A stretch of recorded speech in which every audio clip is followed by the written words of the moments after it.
Hello and welcome back to the Learn Adobe Experience Design CC course. In this lesson we're going to be taking a look at creating lines and shapes in Adobe XD. So we have our artboard. We can select the line tool from the toolbar on the left click and drag to draw a straight line, or you can hold shift to make sure that your line is at a 45-degree increment.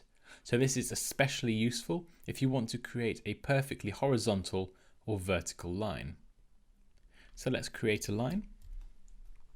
In the property inspector on the right, we can specify the width of that line.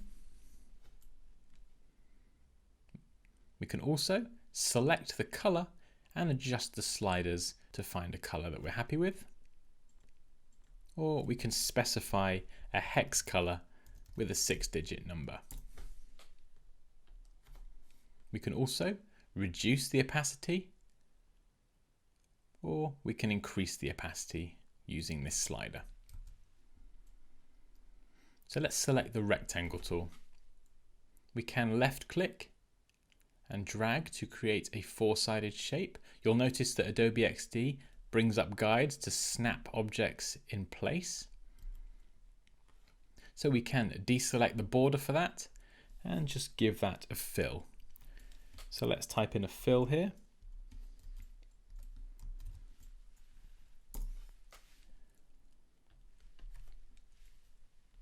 And then what we can do is select this shape and go to Edit, Duplicate to quickly create a copy. And you can drag this other rectangle around with your mouse, or you can use the arrow keys. So one press of an arrow key moves it 1 pixel. Or you can hold shift and press the arrow keys, and each key press will move the shape 10 pixels.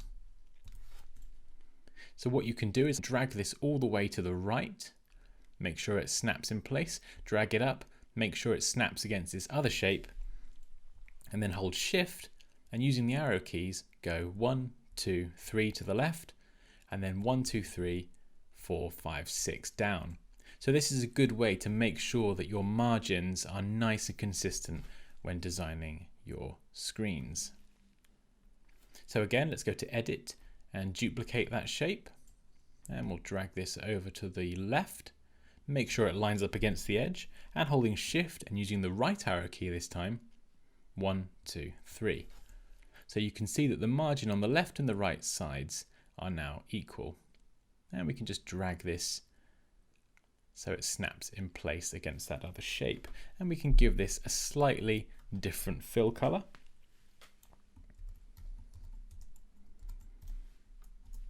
So something a bit lighter. And then holding shift, we can select both of these shapes and just drag them down to increase them in height.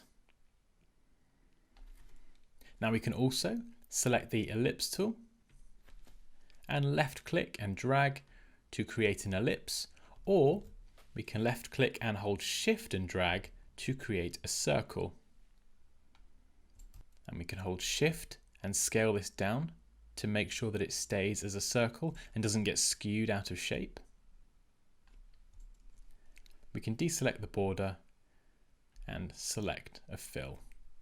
So I'm going to leave this white for now, and we can drag this onto our shape. Let's zoom in a bit so we can snap this to the top left corner of our rectangle, and then holding shift and using the arrow keys we can go 1, 2 down and then 1, 2 to the right. And there we go. Thanks for watching, and I'll see you in the next lesson.